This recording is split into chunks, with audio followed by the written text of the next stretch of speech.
Selamat pagi, shalom, haleluya. Saya menyapa Bapak Ibu yang ibadah, yang ada di ruangan gereja ini untuk beribadah. Bahkan saya juga menyapa untuk jemaat-jemaat Tuhan yang tidak sempat hadir karena mungkin ada hal-hal yang menghalangi mereka untuk datang beribadah. Tetapi beberapa panitia acara ibadah Padang, mereka sudah menunggu untuk mempersiapkan segala sesuatunya di Seger Nusantara. Nanti kita akan berkumpul dan beribadah lagi di sana. Puji Tuhan, pagi hari ini setiap pujian yang kita naikkan ada kaitannya dengan firman Tuhan yang saya akan sampaikan. Dahsyatnya kuasa pujian penyembahan. Tema firman Tuhan pagi hari ini saya ambil dari Mazmur pasal yang ke-150 ayat yang pertama sampai ayat yang ke-6. Kita akan baca ayat ini bersama-sama dalam hitungan ketiga. 2, 3. Haleluya.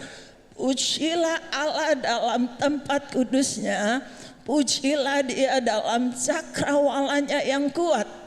Pujilah Dia karena segala keperkasaannya, pujilah Dia sesuai dengan kebesarannya yang hebat. Pujilah Dia dengan tiupan sangkakala, pujilah Dia dengan gambus dan kecapi. Pujilah Dia dengan rebana dan tari-tarian. Pujilah Dia dengan permainan kecapi dan seruling. Pujilah Dia dengan ceracap yang berdenting. Pujilah Dia dengan ceracap yang berdentang. Biarlah segala yang bernafas memuji Tuhan. Haleluya, puji Tuhan. Bapak Ibu, dari apa yang dituliskan di Mazmur 150 ini dijelaskan bahwa semua harus memuji Tuhan. Diakhiri dengan kata semua yang bernafas memuji Tuhan. Bapak Ibu, apa saja tadi yang diungkapkan di ayat-ayat di pertama, kedua sampai ayat yang kelima. Ada para pemain musik dengan permainan musik mereka. Itu harus memuji Tuhan. Ada penari-penari, ada rebana, ada choir, lengkap sudah. Jadi ketika sebuah gereja semua itu ada, itu Alkitabiah.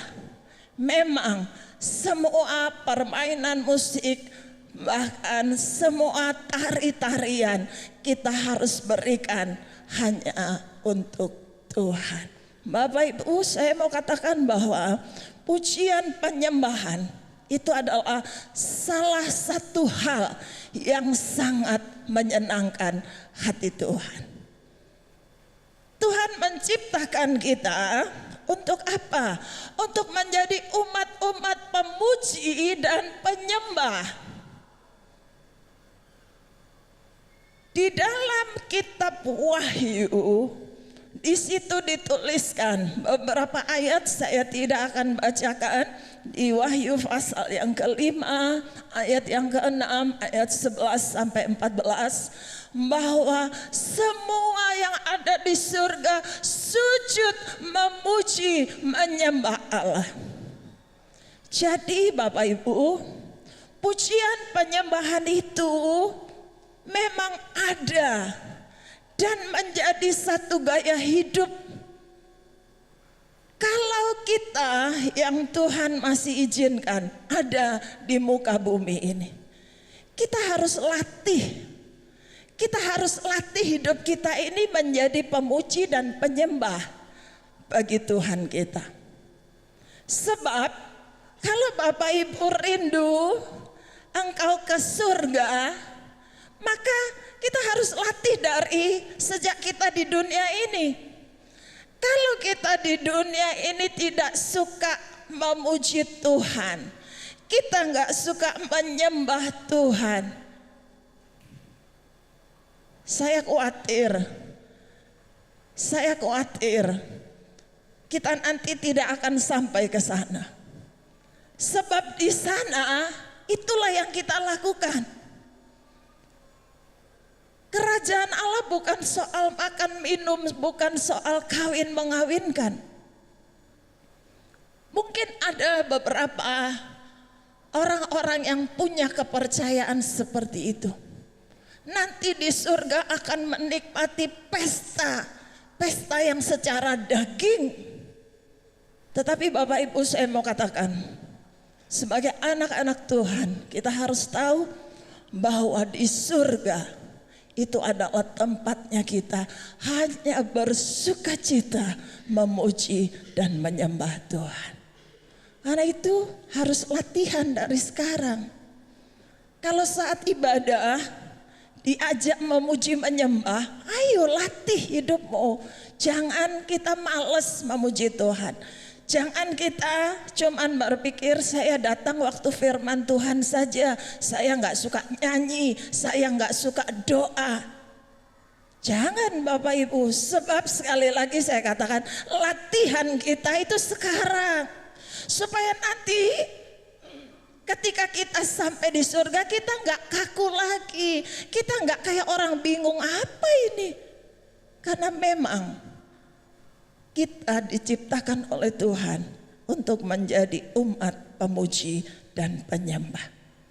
Allah bersemayam di atas pujian umat-umatnya. Mazmur 22 ayat yang keempat.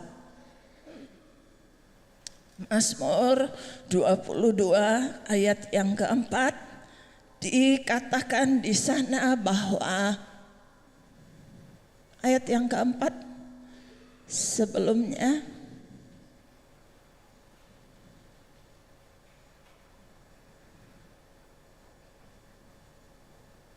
ya, padahal engkaulah yang kudus yang bersemayam di atas puji-pujian orang Israel. Bersemayam itu artinya tinggal, artinya duduk bertahta. Jadi Allah kita itu sangat senang ketika ada pujian, ada penyembahan yang dinaikkan kepadanya. Kuasa, dahsyatnya kuasa pujian penyembahan, ada kuasa yang dahsyat yang bekerja ketika kita memuji dan menyembah Tuhan. Kita akan lihat contoh bagaimana kuasa pujian dan penyembahan dari Paulus dan Silas. Kita lihat di dalam Kisah Rasul pasal yang ke-16. Kisah Rasul 16 ayat yang ke-19 mulai. Ketika tuan-tuan perempuan itu melihat bahwa harapan mereka akan mendapat penghasilan lenyap, mereka menangkap Paulus dan Silas lalu menyeret mereka ke pasar untuk menghadap penguasa. Setelah mereka membawa keduanya menghadap pembesar kota itu, berkatalah mereka, katanya, orang-orang ini mengacau kota kita karena mereka orang Yahudi. Dan mereka mengajarkan adat istiadat yang kita sebagai orang Rom tidak boleh menerimanya atau menurutinya. Juga orang banyak bangkit menentang mereka, lalu pembesar-pembesar kota itu menyuruh mengoyakkan pakaian dari tubuh mereka dan mendera mereka. Setelah mereka berkali-kali didera, mereka dilemparkan ke dalam penjara. Kepala penjara diperintahkan untuk menjaga mereka dengan sungguh-sungguh.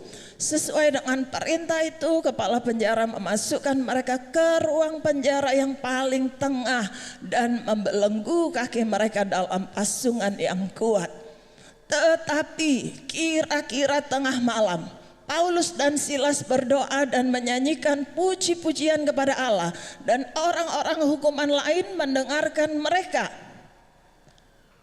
Akan tetapi terjadilah gempa bumi yang hebat sehingga sendi-sendi penjara itu goyah, dan seketika itu juga terbukalah semua pintu dan terlepaslah belenggu mereka. Sampai situ dulu.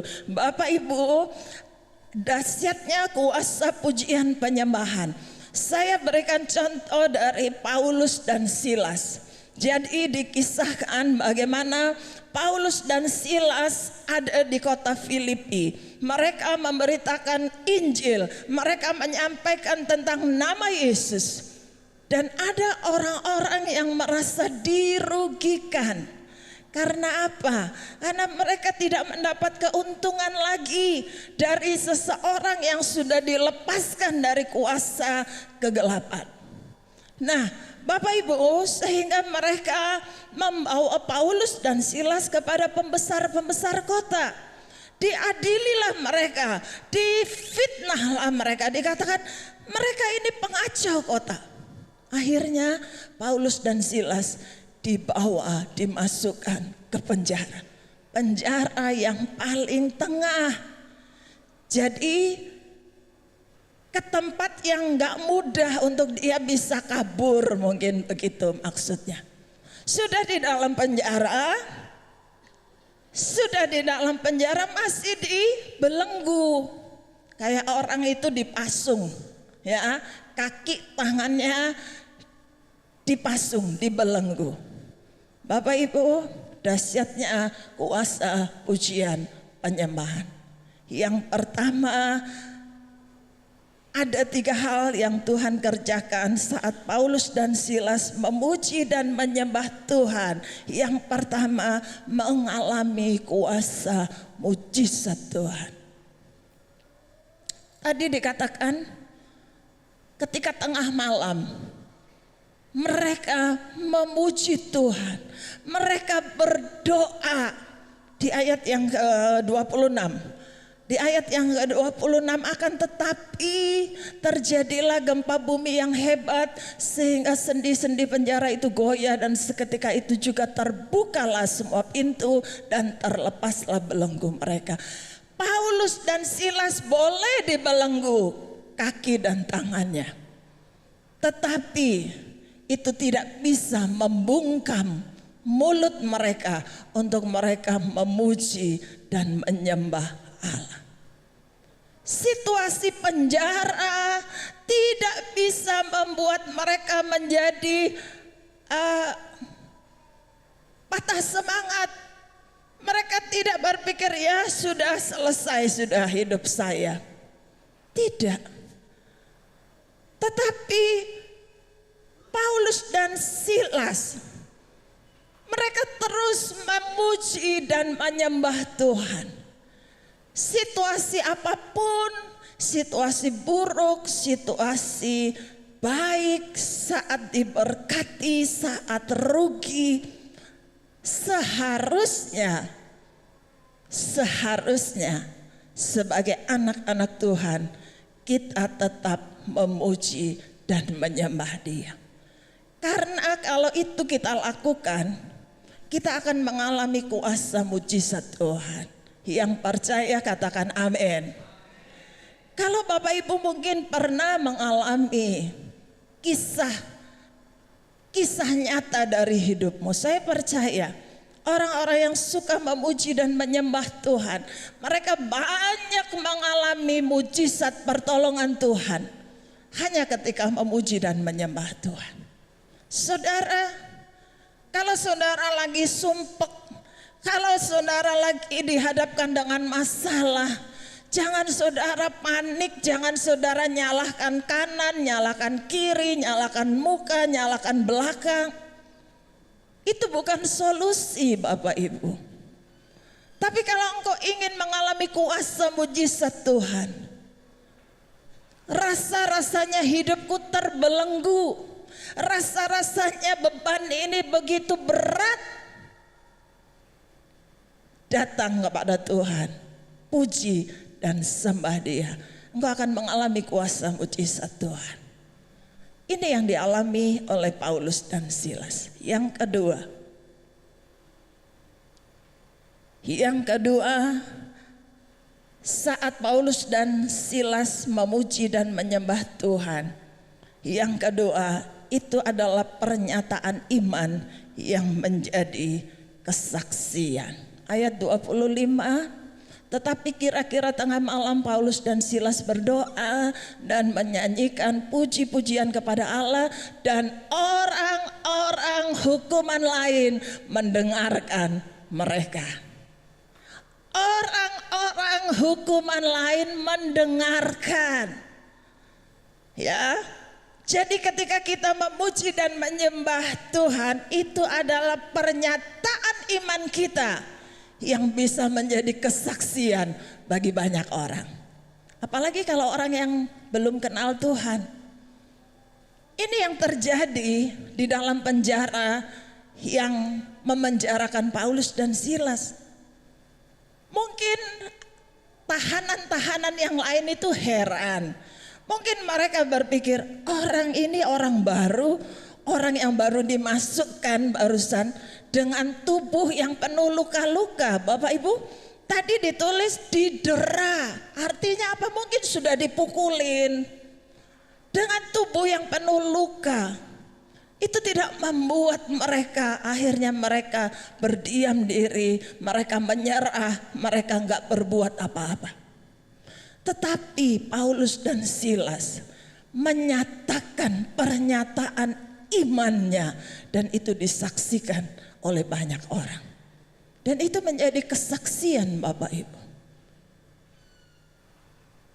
Kita percaya bahwa ketika kita terus memuji dan menyembah Tuhan, bukan sekedar sebuah lagu saja yang kita hafal kata-katanya, tetapi nyanyikan itu menjadi pernyataan imanmu. Seperti pujian yang kita sudah nyanyikan tadi. Ketika kita memuji dan menyembah Tuhan, tidak ada yang mustahil. Tuhan kita besar, Tuhan kita dahsyat. Itu pernyataan iman kita.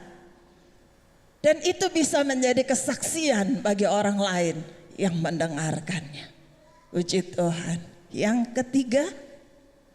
ketiga, merubah masalah menjadi anugerah.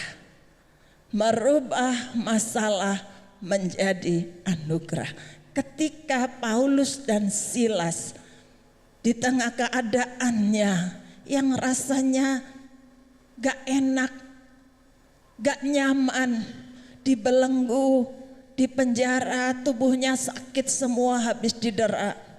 Tapi mereka terus memuji, menyembah Tuhan. Itu mengubah masalah menjadi anugerah. Bapak Ibu yang dikasihi oleh Tuhan, sehingga mereka mengalami pertolongan Tuhan yang dahsyat.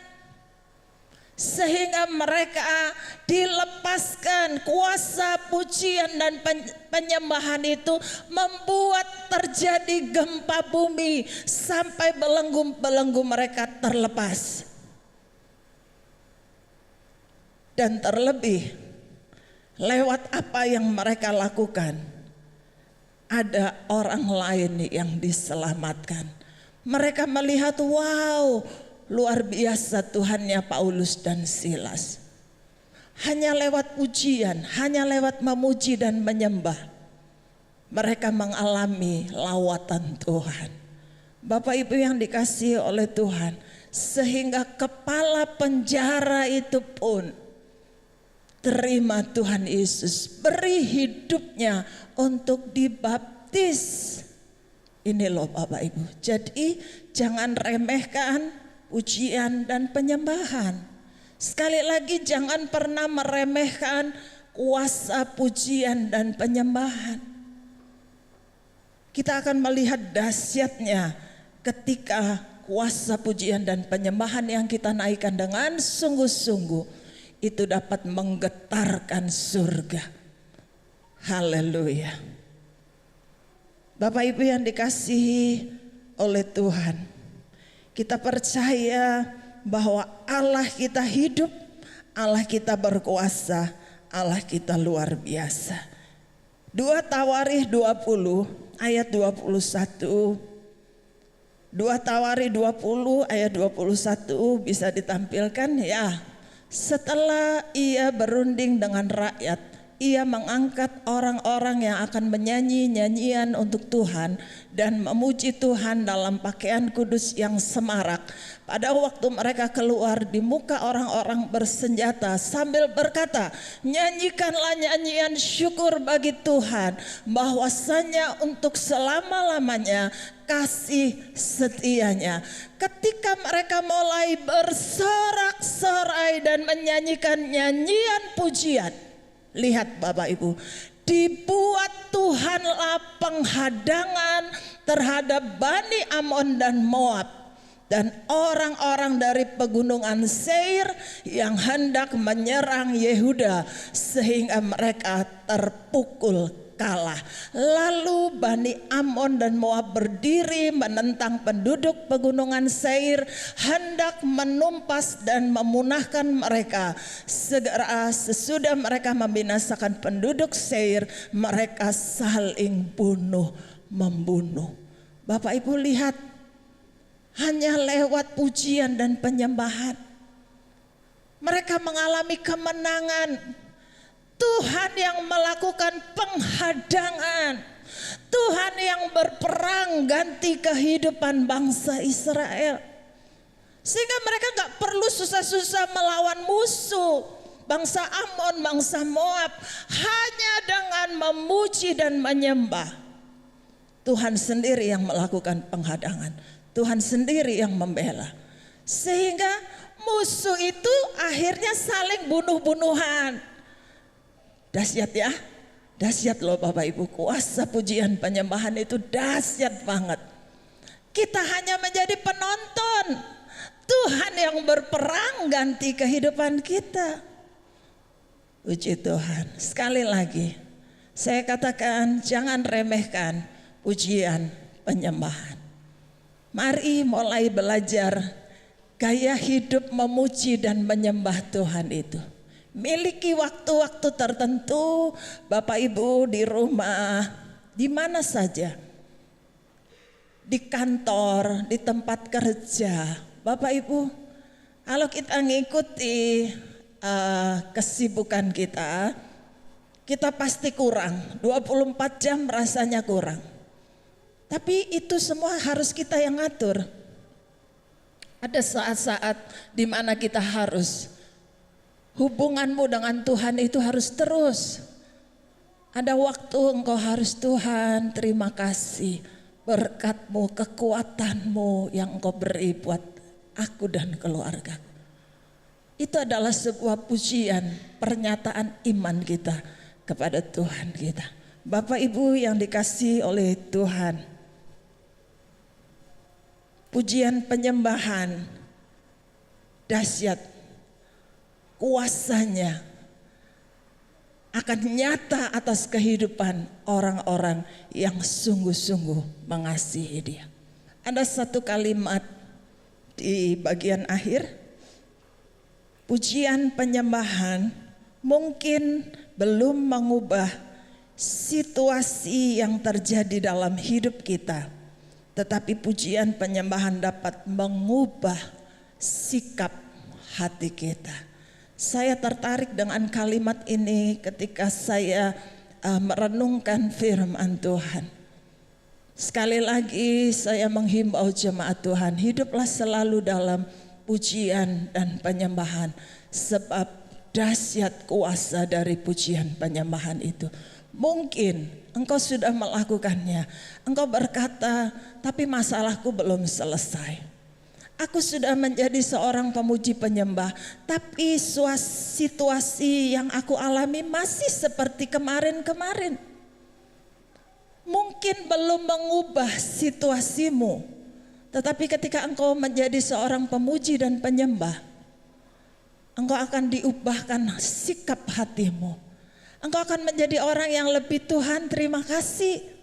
dengan masalah yang Tuhan izinkan, dengan hal-hal yang belum terselesaikan. Tapi aku percaya bahwa aku punya Tuhan yang dahsyat. Aku punya Tuhan yang luar biasa, yang akan melakukan pembelaannya pada waktunya Tuhan. Haleluya. Kiranya lewat kebenaran firman Tuhan pagi hari ini, Bapak Ibu jemaat Tuhan, kita semua diberkati oleh Tuhan.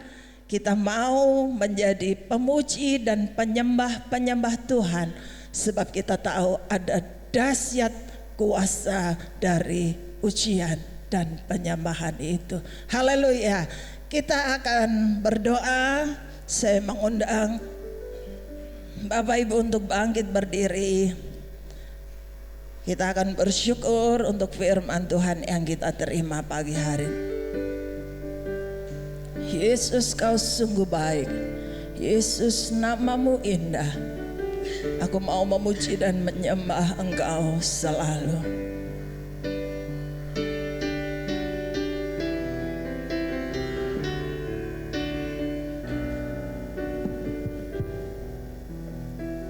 Haleluya.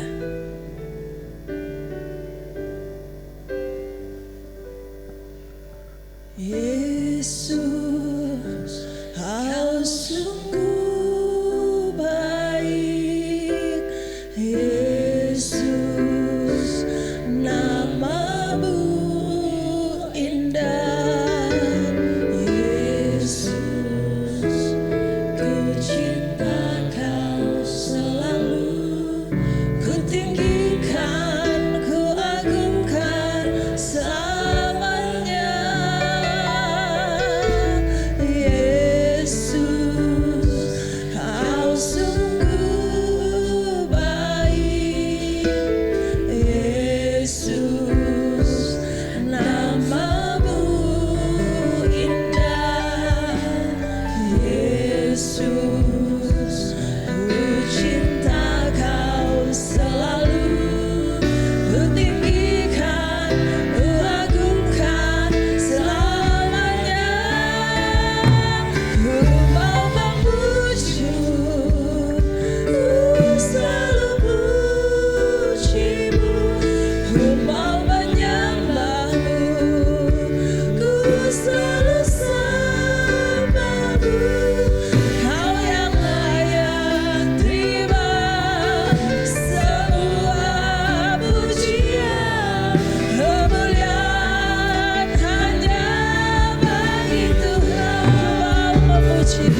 Engkau yang layak terima pujian, sembah dan pujian kami Tuhan.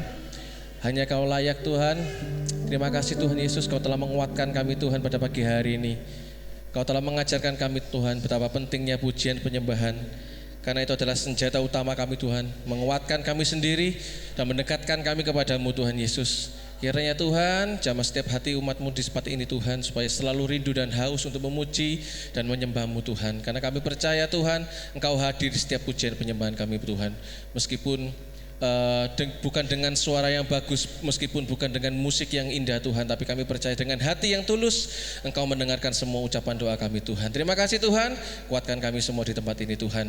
Sebentar lagi kami akan memberikan persembahan, kiranya Kau sucikan, kuduskan persembahan kami Tuhan, supaya persembahan ini Tuhan bisa dipakai oleh gereja ini Tuhan untuk memuliakan nama-Mu. Terima kasih Tuhan, di dalam nama Tuhan Yesus. Haleluya. Amin. Amin.